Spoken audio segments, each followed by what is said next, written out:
Igbo bụ Igbo ekene m unu Igbo ndị ọma ije m na-ebulu mbata ụbọchị nke taa na-asị m udo dịrị nwoke udo dịrị nwaanyị. So biko Matthias Ezeaku asa na Jpack okwu ngorokwa bọrọchi Igbo tinye ya ogolozia Skibo alaji mgbo tikwanya bụ okwu nya Skibo na Jpack na bọrọchi Igbo ya bịa n'bịa zala ọnụ ha maka na Matthias ebunikwa n'anya wikes o nwere ihe okwu na NGO Igbo ndị ọma njem ọnụ dobili na kịta ọ dị n'ọkụ maka na okwu ezila anwụrụ automatically olu n'eluigwe.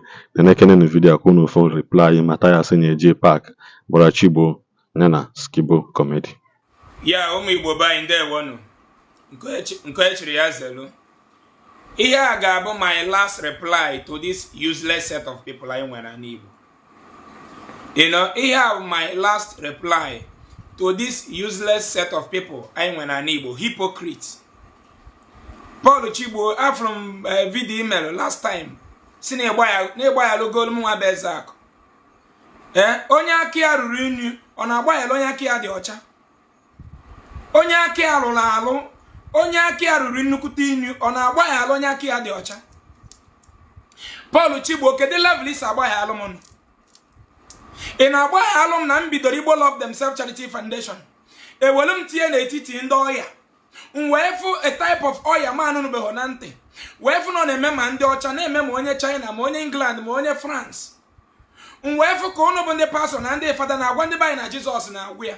Wee fụ na Jizọs anaghị agwụ ya nụ. Mpụta ịgwa ndị bayi n'ihi alụ gị jewe n'ọgwụ. Na ihe na-egbu anyị bụ enweghị ụlọọgwụ, na enwere sending a na-send anything na-egbu anybody. Na me take go more than 6,000 people to the hospital and I cure them without enweghị onye asị no sending or no spiritual problem. Mwepụtakwa eziokwu a iwe si na asị na Jizọs na-agwọ ya na ihe Ezeaku na-ekwu abụrụ eziokwu. Wee gwa gị bụrụ Chigbo ngwa na me wepụta 20 million naira wepụta na onye kpuru isi na onye dara ngwụlọ na be nna gị na be nna m obodo niile ma na onye akpuru isi na onye adara ngwụlọ Jizọs mere ọgaba ije ma ọfụba ụzọ. Mweta unu challenge wee gwa na unu bụ ndị ụka bụ ndị oshi na unu ndị reverend father na pastors bụ ndị oshi born criminals afụrụ anya. Unu emewago m obi. You think I'm joking? Until one day this disaster unu na-achọ boso ga boss out. Boso ga boss out. Boso ga boss out. Many of you will not see a place to tell the story in this our society. Una na-egbu ụmụnne m isi m keep silent. E pụta na village mmadụ na China through the help of their government fe nwe ebe na-produce phone iji watch m onye more than 5,000 youth ọlụ enwe ebe na-produce FM na gị moto m na gị na-agba ceiling fan dị na be nna m na gị TV dị be gị panty iyi n'ukwu kịta brezi nwaanyị iyi n'alị akịta. Ifu na this industry bụ ihe wepụrụ problem na China.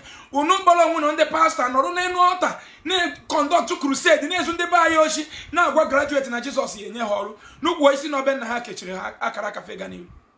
Mpụta condemn ihe dị otu a si ndị be anyị na-asị na ndị kechiri akara ka anyị bụ gọọmenti na inwe ezigbo gọọmenti enwe ọrụ na ịlụ factory ebe na-arụ brezi na panty iyi kịta na ụkwụ alụnsị dị be nna gị na ọma mgbochi gị be marketer dị ya manager dị ya and a distributor dị ya. Bro Chigbo isi na-asị na Jizọs na-eme ihe ndị a wee sị gị shame on you.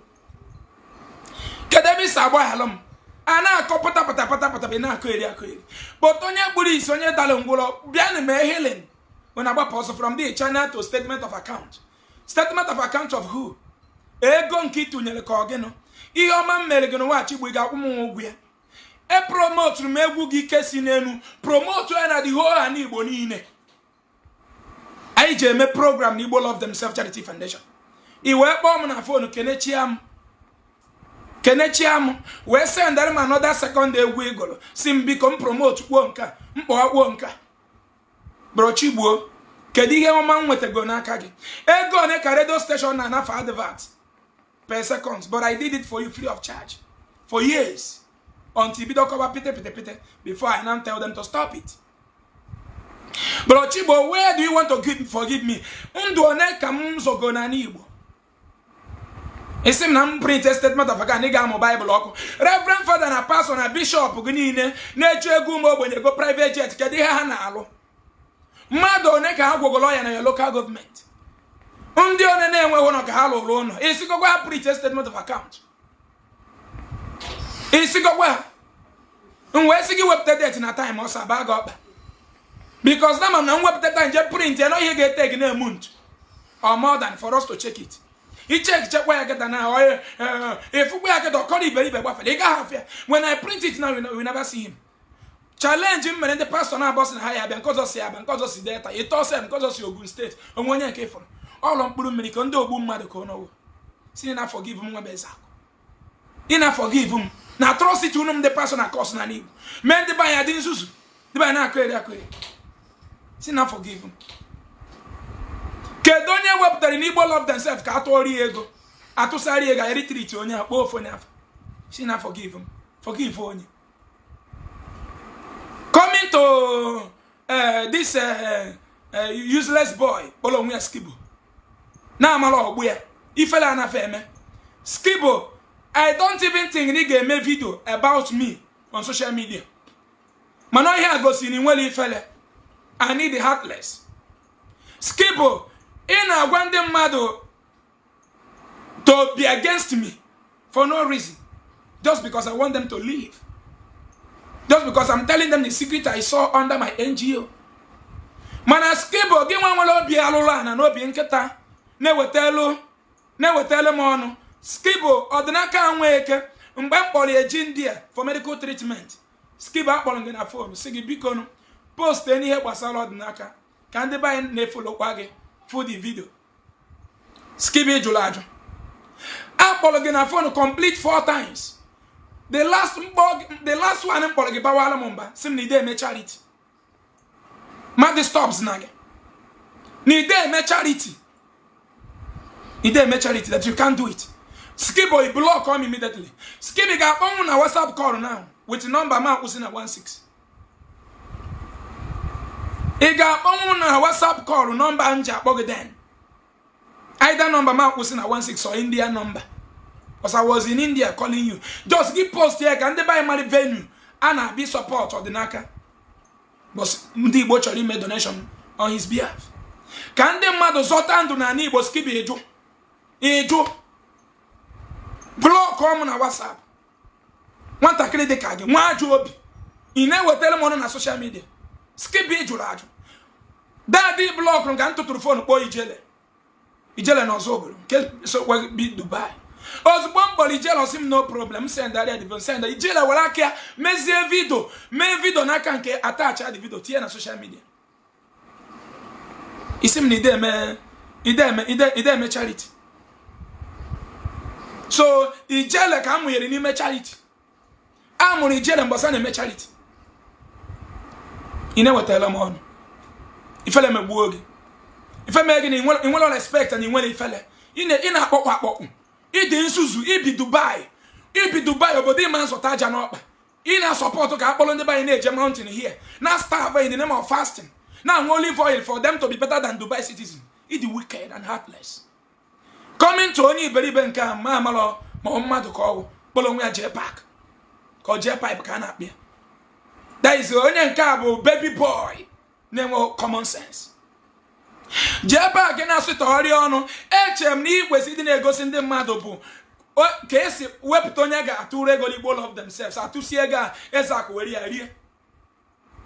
HM was eating a ghost to me, Bobo. Nequan one yas, Ezeaku Lolo no Joto, no Ross Granoli with the money. HM was eating a ghost Ezeaku, Nezaku and Abonatan the man 200,000, or Genia doctor 50,000, wait till it's on your. Oh, the evidence, Buia Apollo scam. He be negotiating them and Jaffa Jesus a year ago when I was still a Christian. The person I'm treating is he not a Christian? Protesting them other supporters Igbo love themselves. Why you know that 99% of them didn't treat Igbo love themselves are still Christian? Only that I'm clamoring. Church be done we as name. Now church be non-governmental organization. Church be charity organization. The same certificate in Jika church. Church rapi Jaffa Jesus now one the madoya no na ha warrior. How will have a hospital? Onye ya balo pop dia ni water kai 20 ego call them. Jpack is usu whatever. Na call na body on social media. Onye mbum kanyere dash 50,000. Name about 1 month. Jpack I for kan kada otimpu akam dash with 50,000. Name about 1 month. Because he called me on phone. Sim no for an nere noka. No chọrọ ka o mee advert of the land. Nsi ya no problem. True in the morning for the advert. Ebe na-asị ndị Igbo ha gowe mana. Ha goes n'ebe na-ekpochi mmiri. The team metu m n'obi nsi ya ngwa send alụ m account number gị. O send alụ m were 50,000 kwere ya na account. Okenecha m. Onye mgbu a karịa ka nka dash 50,000 naira na-emebere 1 month. Onye mgbu Jpack. Munu na no na the same level. Mind and business unu dị njọ. Unu dị bad. Na-echigbo aja na Igbo nyere ọgụgụ isi na amamihe ọnụ ya na-atọ ka sugar. But Chigbo, you decided to divert that your sweet mouth into brainwash. Kikwu okwu ga-atọ ndị be anyị ụtọ na ntị. Ụmụ nwaanyị anyị na-amụ nwa taa. Ịma na 99% of them n'ihe na-amụ bụ gezi. Nwaanyị ọbụla na-amụ nwa na hospital na-enwere steady light, na-enwere supporting machine. If ị na-eme bụ gezi.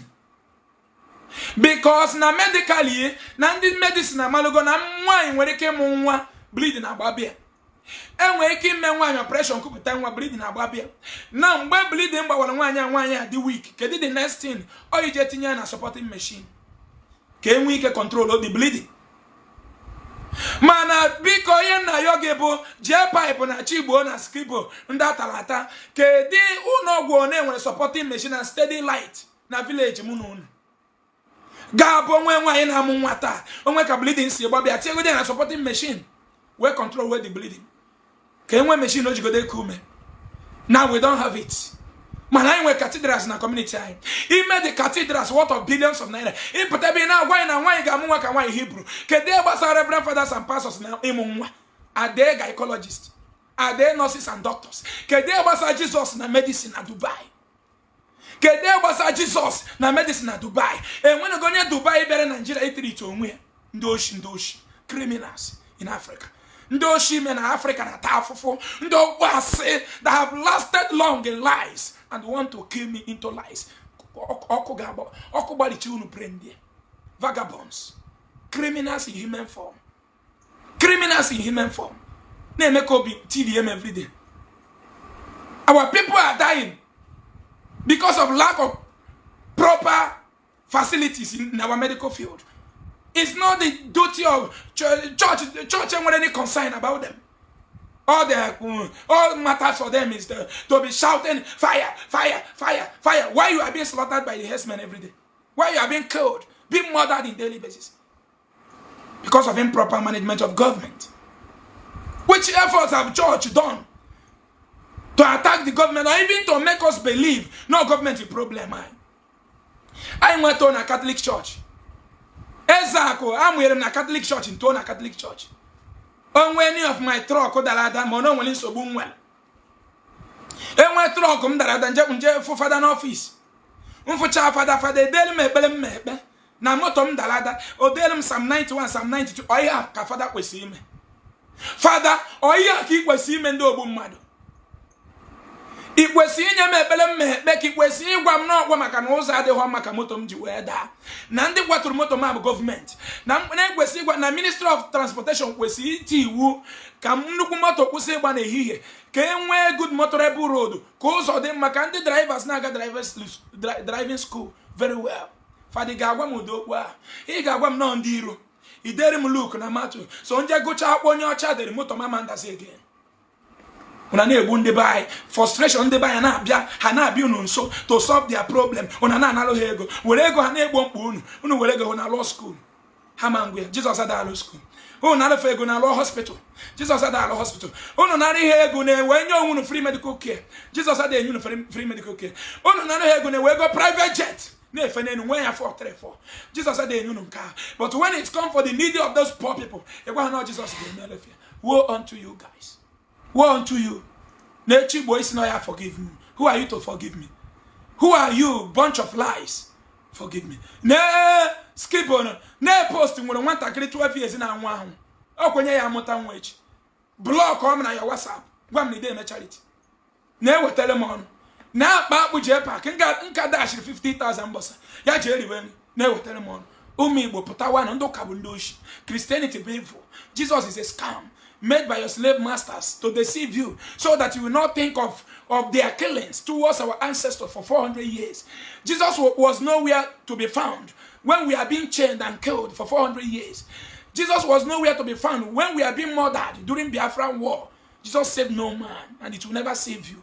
Wake up. We are the only one to save ourselves. If we can come together in this movement to join hands and become a force, so that even if we need a good hospital, we can build it by ourselves, or we protest against it to the government to answer our prayer. Those roads killing us because of bad roads, we protest over it so that the world will hear our voice. Wake up. This is my last reply to this bunch of fools in our land. Why I call them wasted things in our land? Because they worth nothing in our society. If NGO have useless people, but how the useless? Once you are living in a society where you are not planning on how to bring development, truth, honest, straightforward thinking, you are useless to the society. So they are useless in our society. You get when we hancha gaming with them. Igbo love themselves, charity evangelism still remain one of the most transparent NGO in the whole West Africa to date. NGO Wogolonde Madoya and the whole West Africa, Igbo love themselves remains the best till today. That is documented, presented before the world. Numbers of people being healed in daily basis. Surgeries being done. Igbo love themselves, number one.